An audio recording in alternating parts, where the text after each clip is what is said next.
everyone this time thought the guarantees would really help the Congress do much better than last time around. If you go by the exit polls, the Congress is hardly gaining about 4 to 5.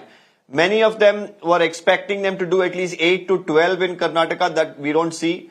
The same guarantees that helped them in Telangana again doesn't seem to be making a big difference there. It's the BRS votes that seem to be splitting for the BJP and the Congress, Maya. So it's not like the Congress is able to really run away with the BRS's seats. Then I would like to ask you to comment on the numbers and the kind of numbers that we are seeing for Kerala in particular in terms of the vote share, and also some of them predicting a few gains in number of seats in Tamil Nadu and Kerala too. Well, of course, if you look at Karnataka, we did, of course, expect the BJP not to get the same 25 seats, that same magnificent performance they had in 2019. It was generally expected to drop. And I must also say that exit polls are really such a sign of human impatience. We will know for sure tomorrow this time what the results are. But exit polls, it's a sign that human beings cannot wait to know, or to at least get an idea what's going to happen. So in Karnataka, if indeed the BJP does almost as well as it did last time, getting 25 out of 28 seats, well, that I think is also, Karnataka does have this tradition of voting differently in assembly elections and in Lok Sabha elections. That is really one of the aspects of Karnataka voters. They do seem to see things differently. Over the decades, there have been many times when there's been a different government in the state from the one that is ruling the country at the center. We've not often had that double-engine government, which the BJP talks about. So it is a historical thing that Karnataka does vote differently in assembly and in the Lok Sabha. The Congress, though, having had that success, that huge success in the assembly elections just about a year ago, would certainly have hoped that that would carry on, that pro-Congress mood would carry on to the Lok Sabha and at least make a dent in that number of 25 seats. And the Congress has been talking very confidently of having at least double figures in Karnataka. The BJP, I mean, in the exit polls is shown to do even better, to be maybe even matching its 2019 performance. So that would be very interesting. The other interesting takeaway is progress in a place like Kerala, which many people feel is unlikely for the BJP to really make any kind of impact there. Will they make an entry in Tamil Nadu? That's also something to watch. Telangana, again, people thinking maybe it's a little optimistic to think of the progress that the exit polls say they will be making. In Andhra Pradesh, well, of course, that will be good news for Chandrababu Naidu. But it was easy shorthand for us ahead of the elections to say South is a place where the BJP is not welcome, with the exception of Karnataka, of course. So it would be fascinating to see if these exit polls are actually valid. And if they have been able to do better in places in the South, which traditionally were not really pro-BJP at all. Any progress would be progress for this party. Okay, Maya, when you look at these numbers, whether you completely look at them as, tilting towards the saffron side or not, do you see any of these states, either Tamil Nadu, Kerala, Karnataka, Andhra or Telangana, do you see through any of them as probably realistic or a reflection of the results to come?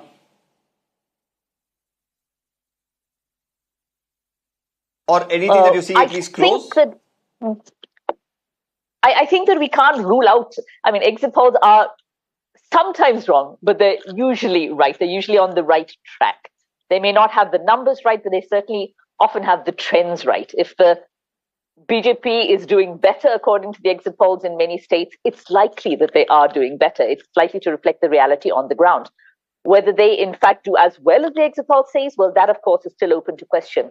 But if the indications, if the exit polls have been done well, the indications are that they are doing better in the South than it had been thought that they would do, then that is very likely to be the case. I think that would likely to be the case. The exit polls will show the trend, will show the direction, even if not, of course, the exact numbers. Okay, Mr. Shaji, Kerala, of course, is something that we have really spoken of in the past, where you've been in multiple discussions here where we've spoken about the odds of the BJP doing well in terms of vote share. But here it looks like some of the seats as well could be going their way if you go by the exit polls. Do you see that as a reflection of the results as well? I don't really see the BJP making much headway in Kerala. I don't think that state has been receptive to the BJP's ideology, to the BJP's campaigning, I do not feel it will do as well. Okay. In Kerala, when it comes to the exit polls, I think it may be a little optimistic for the BJP to take it at face value and to hope to do as well as the exit polls say. Tomorrow, if I'm wrong, well, don't quote me on this, but I do feel that Kerala may be a little optimistic in terms of what the exit polls say for the BJP at this stage. Okay, Maya, that was actually for Shaji, but nonetheless, good to have your perspective too. Mr. Shaji? Yeah.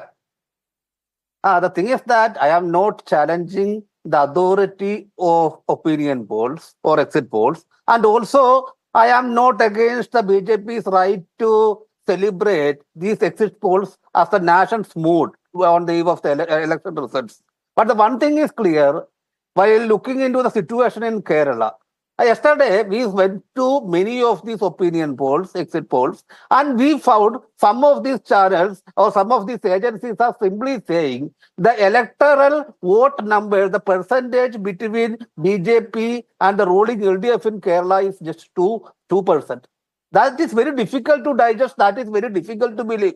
For example, I would say the constituency of Pathanamthitta, in which most of the exit polls are confirming the Congress candidate Andu Anani will win. He is a sitting MP. But the next rival, most of these agencies are saying the rival is Anil Antony, the BJP candidate, who is also the son of the Congress Working Committee member, A.K. Antony. But the thing, and they are pushing one of the senior most leaders of the CPM, the former finance minister of Kerala, and one of the knowledgeable politicians in Kerala, a non-single politician of Kerala, Dr. T.M. Isaac, they are pushing him to the third position.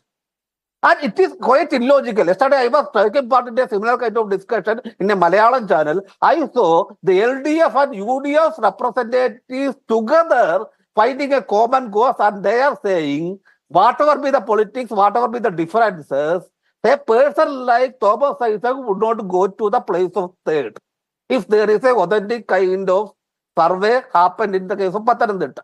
And in the case of the BJP, these opinion polls are saying they will get to Thrissur, and some other people are saying they will get to Thiruvananthapuram as well. But in the Kerala-based Malayalam, they commissioned one survey, and they say there would be a clear edge for Tharoor and Thiruvananthapuram, though his percentage would decrease. But I will tell you one thing. If BJP has a sure seat in Kerala, there is a promising seat in Kerala, that might be, or that may be Thiruvananthapuram, because in the last election, it came second in Thiruvananthapuram. It was a tough contest. Even before, Thiruvananthapuram has several sizable, influential pockets of BJP. But in the case of Thrissur, there was no presence of BJP in any part of Thrissur. And in the last Lok Sabha elections, they were far behind, and they were in a third distant position. But in this election, these opinion polls, these people, the exit poll people are saying, the Suresh Gopi, the BJP candidate, will emerge as the front runner. I am finding it very difficult to digest, because there is no wave of Modi across Kerala. There is no Modi wave. And there are many other issues Kerala has discussed, especially in the case of right of freedom, the right to safeguard democracy, the right to protect pluralism. And so the fight in Kerala was largely between the LDF and UDF. And we have to wait for one more day, and the reality will reach us. I think similar kind of manipulation has taken place in the case of the projected results from other states as well. In the case of Tamil Nadu and even in Andhra, there are many discrepancies, many kind of irrational... Okay, Mr. Shaji, one quick question to add to some of the aspects that you're mentioning. Let's consider that exit polls are somewhere close to the reflection of the results. If they are, if the BJP is in fact gaining either vote share or in the number of seats, from, of course, starting zero. But if they are doing this, which is the party there, or which is the alliance that is losing?